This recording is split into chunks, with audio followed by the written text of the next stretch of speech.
ماں کے بغیر زندگی کا ہر لمحہ، ہر ایونٹ سنسان سا لگتا ہے، جیسا کہ آج شیریں حسن کو وہ سجی سنوری آئینے کے سامنے بیٹھی کچھ اداس سی تھی۔ آج اس کی منگنی تھی، اس کے بابا کے بیسٹ فرینڈ کے بیٹے حیدر سے۔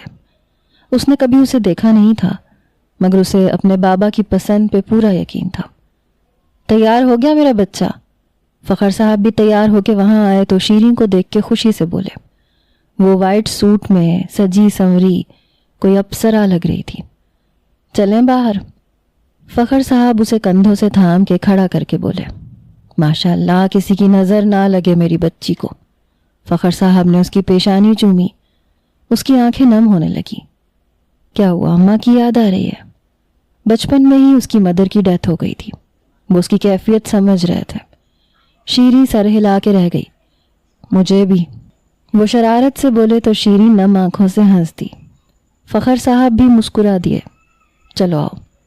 ایک منٹ بابا، وہ کہہ کے اپنا نقاب اٹھانے لگی۔ یہ اس کی بچپن کی عادت تھی، وہ جہاں جاتی تھی نقاب میں۔ فخر صاحب نے حیدر کو یہ بتا دیا تھا، اسے اس بات پہ کوئی اعتراض نہیں تھا۔ شیریں نے سر پہ بھاری دوپٹہ رکھ کے چہرہ نقاب سے ڈھانپا، پیشانی اور خوبصورت آنکھیں واضح تھیں۔ فخر صاحب کی موئیت میں چلتی وہ اسٹیج پر آ کر بیٹھ گئی۔ کچھ دیر میں اس کے بھائی بھابھی بھی وہاں پہنچ گئے۔ شیریں کا بھائی ایان شادی کے بعد اپنے سالے شمس الحق درانی کے عطا کردہ بنگلے میں شفٹ ہو گیا تھا۔ وہ فخر صاحب کو بھی ساتھ لے جانا چاہتے تھے، مگر انہیں اپنا چھوٹا سا 2 کمروں کا فلیٹ ہی بہت عزیز تھا، اور وہ کسی کا احسان لینا پسند نہیں کرتے تھے۔ کچھ دولت مند ہونے کا اور کچھ اپنے بھائی کے بنگلہ دینے کا غرور تھا کہ ایان کی بیوی صوفیہ انتہائی روڈ تھی۔ فخر صاحب اور شیریں کے ساتھ بھی اس کا رویہ انتہائی لیا دیا ہوتا تھا۔ حیدر بھی اپنی فیملی کے ساتھ پہنچ چکا تھا۔ ایک نظر شیریں کے نقاب میں چھپے چہرے پہ ڈال کے وہ مسکراتا ہوا اس کے ساتھ آ کے بیٹھ گیا۔ اس نے تصویر میں اس کا چہرہ دیکھا ہوا تھا، اس لیے اسے کوئی اعتراض نہیں تھا۔ یہ کیا؟ یہاں تو رسم شروع ہو رہی ہے۔ کیا آپ لوگ نہیں جانتے کہ میرا بھائی شمس الحق چیف گیسٹ ہے؟ کیسے میرے بھائی کے بغیر رسم شروع ہو سکتی ہے؟ صوفیہ مغرورانہ انداز میں سب کو دیکھتے ہوئے بولی۔ وقت پہلے ہی بہت ہو چکا ہے، تمہارے بھائی نے آنا ہوتا تو ابھی تک آ چکا ہوتا۔ ایان نے بیوی کے کان میں سرگوشی کی۔ کچھ دیر ویٹ کر لیتے ہیں ہم۔ فخر صاحب جانتے تھے کہ صوفیہ کی نیچر کیسی ہے۔ اگر اس کے بھائی کے بغیر منگنی ہو گئی تو وہ نہ جانے کب تک واویلا کرتی رہے۔ اب سب کی نگاہیں گیٹ کی جانب تھیں، سب کو شمس الحق درانی کا انتظار تھا۔ نیم اندھیرے میں پورے گھر میں وہ اس شخص سے بچنے کے لیے ہر جگہ بھاگ رہا تھا، مگر وہ جلاد شخص اسے بخشنے کو تیار نہ تھا۔ مجھے مت مارو پلیز، وہ گڑگڑاتا ہوا ہاتھ جوڑ کے اس بے رحم شخص کے آگے بھیک مانگ رہا تھا، مگر وہ نہیں جانتا تھا مقابل احساس اور رحم سے آری شخص تھا۔ وہ گن اپنے ہاتھ کی انگلی میں گھماتا سنجیدگی سے اس کی جانب بڑھ رہا تھا۔ مجھے مت مارو، بے بس لہجے میں اس نے بے رحم انسان سے آخری التجا کی تھی، مگر مقابل نے پتھر بنے اس بے بس شخص پر ایک فائر کیا۔ گولی اس کے سینے میں لگی، خون کا فوارہ نکلا۔ مقابل نے پھر فائر کیا اور پھر لگاتار فائر کھول دیے۔ جب تک گن خالی نہیں ہو گئی وہ فائر کرتا رہا۔ وہ شخص بے جان ہوتا اوندھے منہ زمین پر گرا۔ وہ چلتا ہوا اس کے پاس گرے وجود پہ آیا، اپنے بوٹ سے اس کے گال کو چھوا اور پھر اس پر سے ٹاپ کے وہ وہاں سے نکلتا چلا گیا۔ آخرکار سب کا انتظار ختم ہوا اور شمس الحق درانی گیٹ سے انٹر ہوا۔ سب نے شکر ادا کیا، مگر اس کی گرجدار آواز نے سب کو چونکا دیا۔ 2 ٹکے کے کم نسل ملازم، اس لیے نفرت ہے مجھے غریبوں سے۔ تم مفلسی کے مارے لوگ اس قابل نہیں ہوتے کہ تمہارے پاس سے بھی گزرا جائے۔ ویٹر غلطی سے اس کے اوپر جوس گرا چکا تھا، جس کی وجہ سے وہ اسے اپنے عتاب کا نشانہ بنا رہا تھا۔ سب حیرت سے اس خوبرو مگر بدتمیز انسان کو دیکھ رہے تھے۔ شمس، سوری، اس کی طرف سے میں تم سے معافی مانگتا ہوں۔ ایان اس کی نیچر کو اچھے طریقے سے جانتا تھا، اس لیے فوراً اس کے پاس آ کے بات سنبھالنے لگا۔ وہ نفرت سے اپنا کوٹ جھاڑتا ہوا آگے بڑھ گیا۔ وہ ایسا ہی تھا، بے حس، انتہائی مغرور شخص، اسے صرف امیروں سے ملنا جلنا پسند تھا، غریبوں کو جوتے کی نوک پہ رکھتا تھا۔ رسم شروع کریں۔ ماحول نارمل کرنے کے لیے فخر صاحب سنجیدگی سے بولے۔ ارے یہ خون؟ شمس صوفیہ کے پاس آ کے کھڑا ہوا تو وہ اس کے ہاتھ پہ لگے خون کے چھینٹے دیکھ کے بولی، جسے وہ فوراً ٹشو سے چھپا گیا۔ بس ایسے ہی، وہ لاپرواہی سے بولا۔ اب رسم شروع کریں یا میرا ٹائم ویسٹ کرنے کے لیے بلایا ہے؟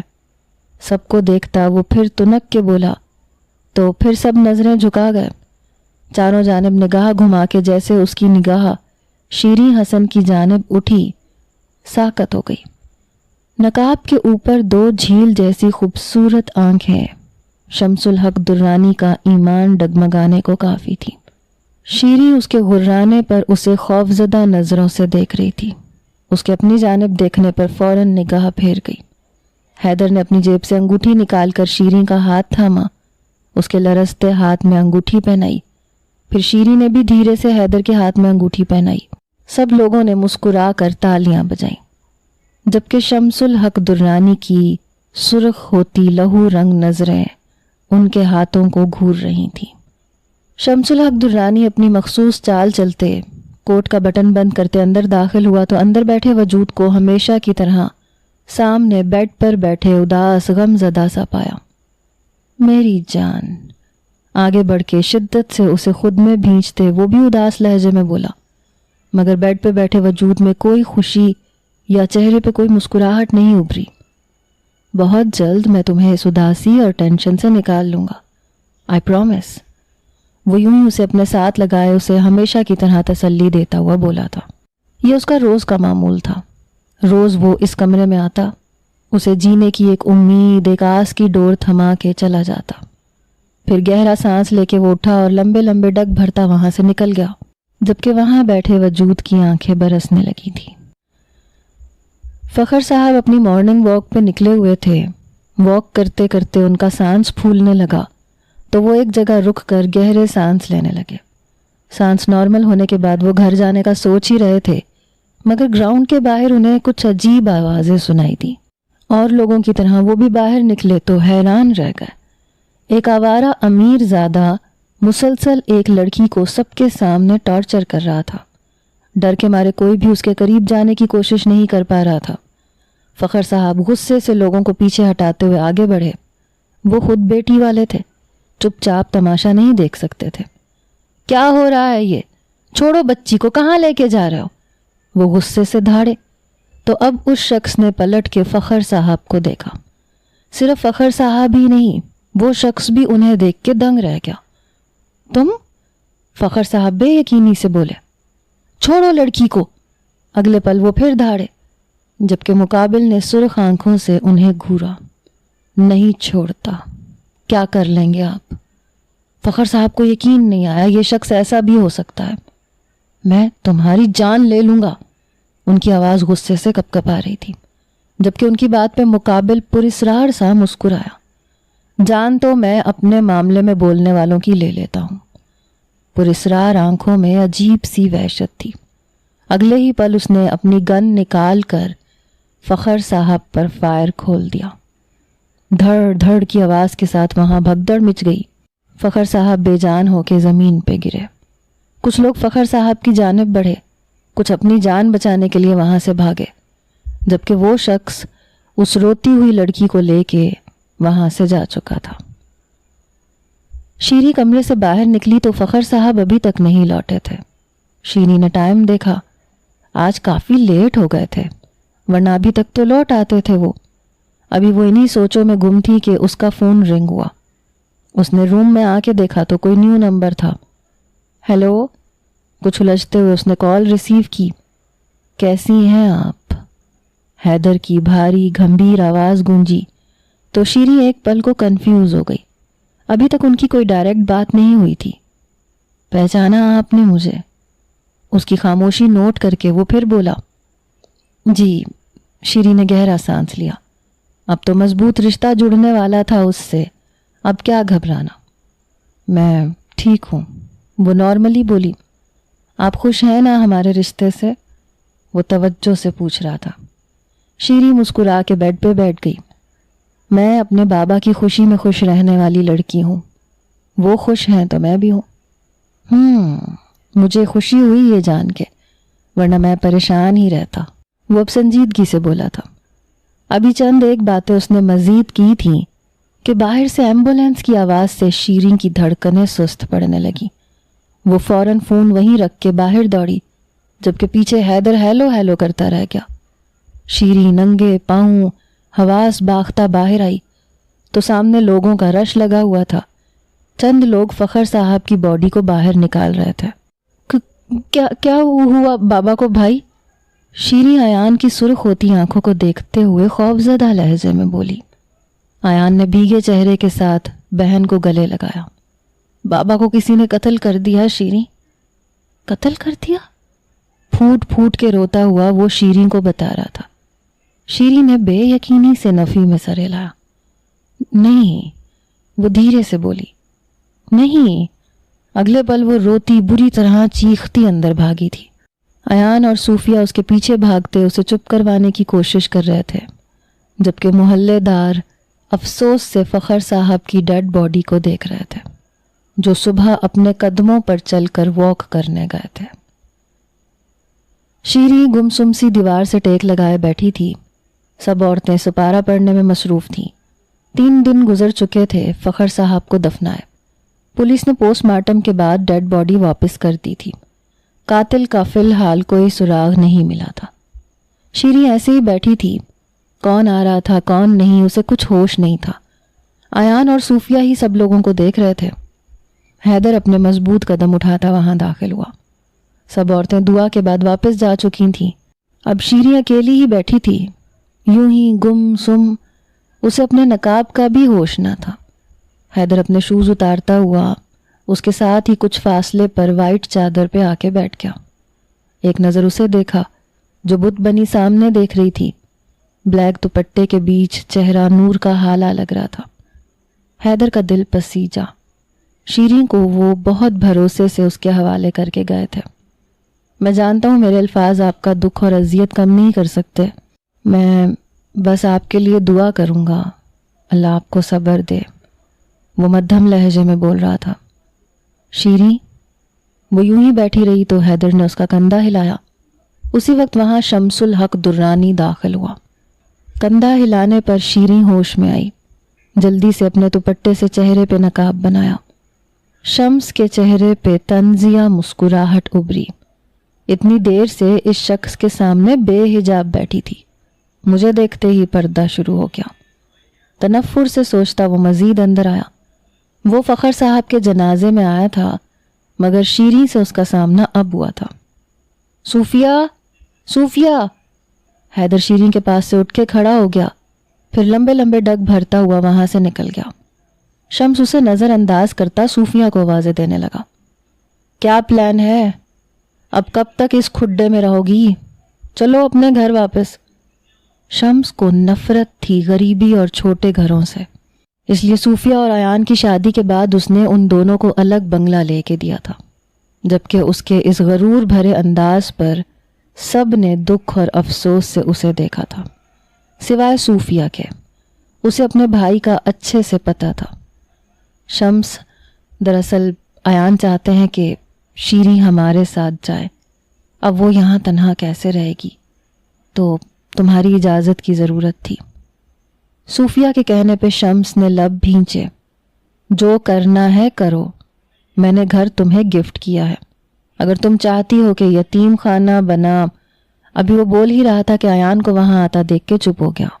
اگر تم اپنی بہن کو ساتھ لے جانا چاہتے ہو تو لے چلو، وہ ایان کو دیکھتا ہوا احسان کرنے والے انداز میں بولا۔ تھینکس شمس، میں بھی یہی کہنا چاہتا تھا۔ شمس الحق کے احسانات کے ملبے تلے دبے وہ خوشی سے بولا تھا۔ مجھے کہیں نہیں جانا، مجھے اپنے بابا کے گھر رہنا ہے۔ 3 دن میں یہ پہلی بار شیریں بول پائی تھی۔ شمس الحق نے اب طنزیہ نظروں سے اس کی جانب دیکھا، وہ اسے ہی دیکھ رہی تھی۔ نقاب کے اوپر جھیل جیسی گہری آنکھیں، وہ لب بھینچ کے نظر پھیر گیا۔ اف، یہ ایموشنل ڈرامے ختم ہو جائیں تو باہر آ جاؤ صوفیہ، میں ویٹ کر رہا ہوں۔ اپنے مخصوص مغرورانہ انداز میں بولتے باہر نکل گیا۔